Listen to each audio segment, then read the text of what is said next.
everybody, it's nice to be back. I'm very happy about the traction and a lot of people joining the channel. So the most important thing is like, who is this person? Who are you, Juliana? What are you bringing to us and where do you come from? What's my background?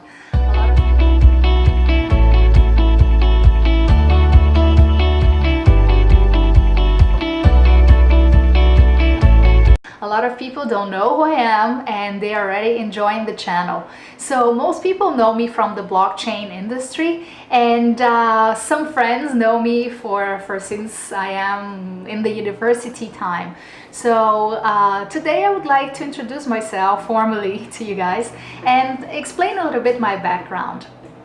I started a business school. I graduated in one of the best business schools in Brazil. It's called Fundação Getúlio Vargas. And that was back in 2002. Having said that, as a Brazilian, most Brazilians already come with the history of hyperinflation, economic shocks, and everything. The other day I saw, and I'm gonna try to put it over here, but my country, by the time I graduated, already had 6 or 7 currencies. I think since I was born, from the moment I was born to the moment I graduated, my country had 5 different currencies. I don't know how many economic plans and how many volatility moments we did have, but I think most of us that lived as children through the 80s, we suffered a lot with hyperinflation.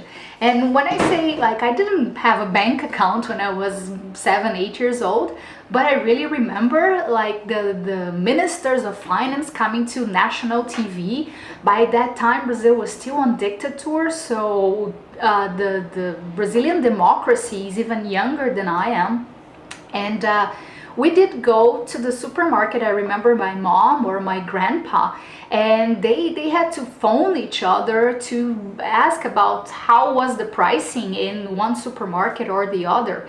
And I remember one day my mom buying like 12 cans of olive oil. Guys, 12 cans of olive oil. We do love olive oil in my family. We come from a Portuguese background and Spanish background from my dad.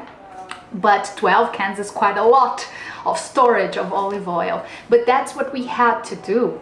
I remember when we were like on watching national news at 8 p.m. and then the finance minister would tell that the gasoline prices would raise. So at 8 o'clock at night, my dad would drive the whole family to the gas station so we could complete our gas tanks. So I really remember myself, I think by the age of 9, asking my mom, what is the overnight rate? And my mom was pretty intrigued, like, what is this kid asking me? What the heck is overnight rate all about? And then she started to explain to me what is the stock market, that companies have shares and they all trade in the Bolsa de Valores. And also I remember in 1987, if I'm not wrong, there was a guy called Najinahalas, and he was responsible for breaking all the system because he was taking credit and circular amounts, and one person was taking credit from all the others, and the whole exchange just went bankrupt. The whole Brazilian derivative system just went bankrupt, and this finished the Rio de Janeiro exchange. So since the 90s, we only have the São Paulo exchange to trade derivatives. So all that came even before I graduated, even before I properly studied economy and all that. So I think it's nice to bring this background because a lot of you guys are coming from America, from Europe, from countries that you guys always had the same currency. Like even England, you guys still have the British pound since ever. You didn't even adopt the euro, so you don't know what's the difference of having amount X in your bank account and then the other day not having a bank account. Something also very curious about the Brazilian history that got a lot of people pretty much commit suicide or had very massive heart attacks was that we had one president that decided just to limit the amount of money that everybody had to have in their bank accounts. So with an economic plan, as they assumed the power, they just said, okay, from now on, everybody has 10,000. That's the maximum. So the most millionaire of the country and the poorest person, if they didn't have 10,000, okay, they could have whatever they had, but people that had millions in the bank accounts had all of the blue only access to 10,000. So business needed to be done, corporations needed to pay their producers and all that, and everybody out of the blue just had 10,000. So that's some of the things that happened to my country. That's why I think you only understand volatility, economic shocks, when you live through that. So even though you didn't graduate from a business school or you don't have an economic background, I think every Brazilian understands what is inflation. Not only every Brazilian, but probably every person in Latin America. Through the 80s, Latin America took a lot of credit. So I'm going to talk about myself shortly, but just stay with me and explaining a little bit the history of Latin America in the 80s. Every country took a lot of debt from what was called the Brady Plan. So this plan that the United States was just injecting money in Latin American economies, and credit was very cheap and it was very easy. So a lot of countries just took a lot of loans, and then they couldn't pay those loans. So the military governments or the right wings that were in power during dictator years, dictator not only happened in Brazil, but in many other countries. And they took a lot of money, they borrowed a lot of money, and in the end they couldn't pay. So the 90s was very hard times for many Latin American countries. And then you see not only Brazil, but in 2001, you saw many speculative shocks in Argentina. Argentina pretty much defaulted all its debt. So 2001 was a very hard year. I think they changed like their finance minister about 5 times in less than 2 months. And it was very complicated times for them because they lost all their economic power. They lost their jobs, their economies just pretty much went to the Rio de la Plata.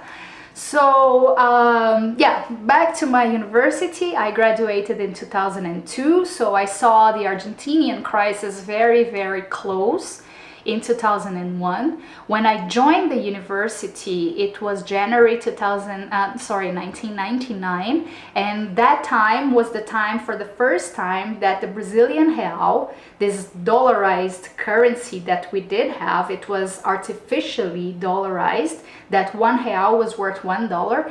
In the beginning of 1999, we had a massive devaluation of our currency.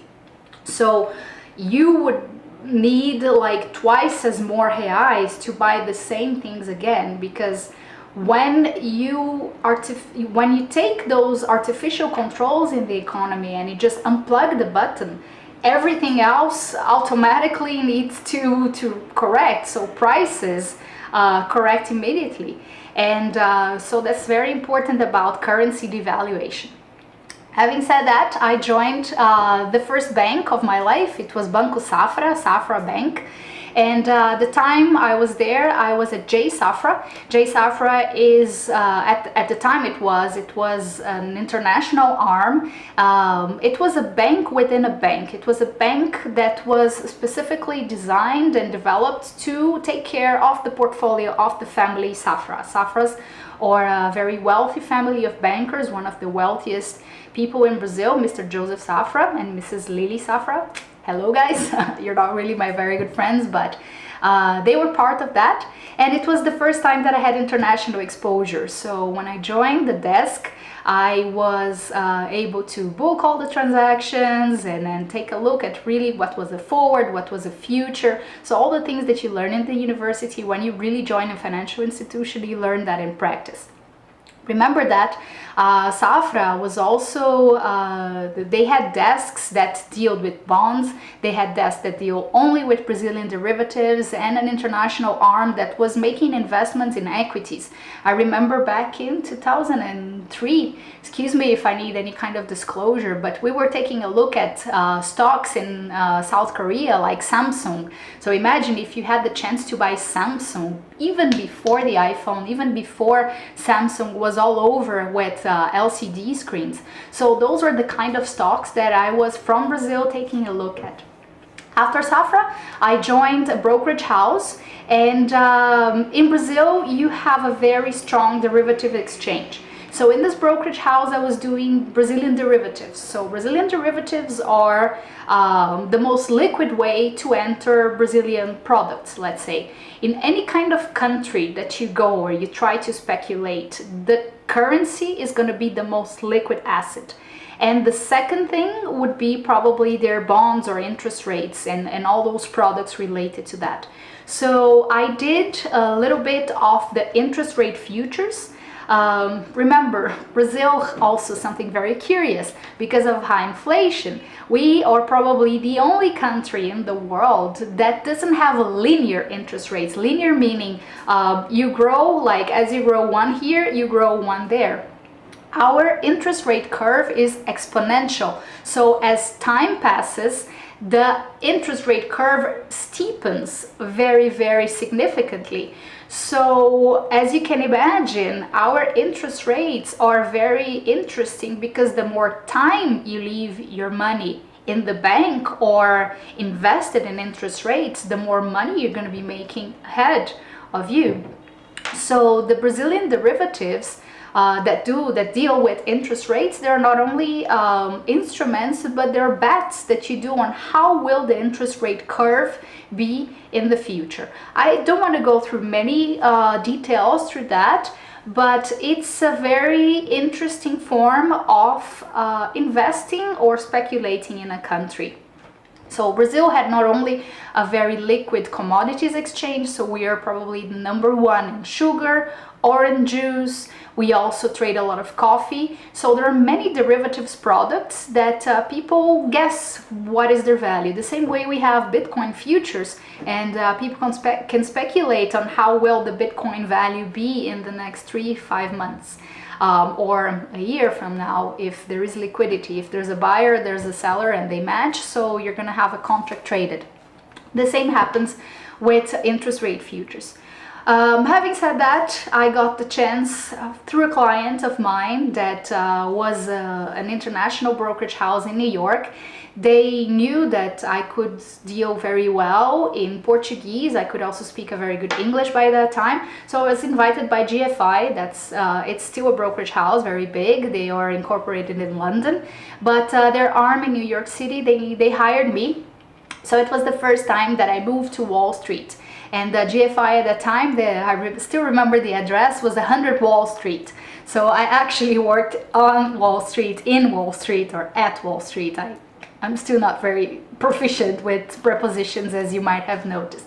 But so in Wall Street, I was dealing again with Brazilian derivatives. However, from Wall Street, you deal them over the counter. So it's not that you have an exchange in New York to deal with Brazilian products. You have contracts that describe what is the buyer, the seller, how do they agree, what is exactly the rate, and you have to know the spot rate and also the future price of the rate.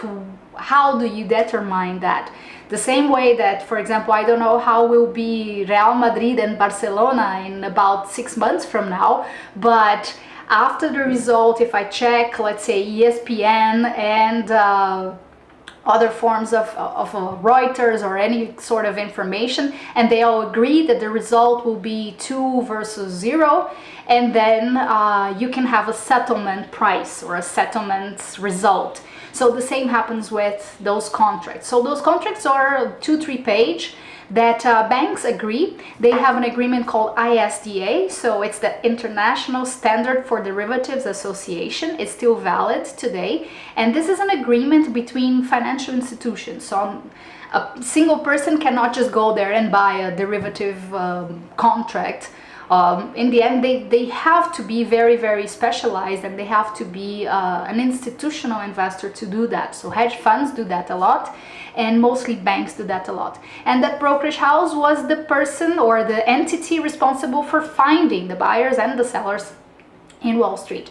So that's what I did. After that, I was hired by a very tiny introducing brokerage house that we dealt with other three commodities houses, and that's for the first time when I got access to derivatives. So I migrated from Brazilian products over the counter to regulated exchange derivatives. So I traded in New York in another company. I traded index futures, I traded currency futures, I traded soybean, soy meal, corn. That brokerage house was very, very active on commodities and also the grains. So we did a lot of trades. We did trades on sugar. So not very interesting products today when you think about you can trade the euro versus the British pound or the Swiss franc against something else. But that exchange allowed me to be registered in the US. I do hold a Series 3 certification.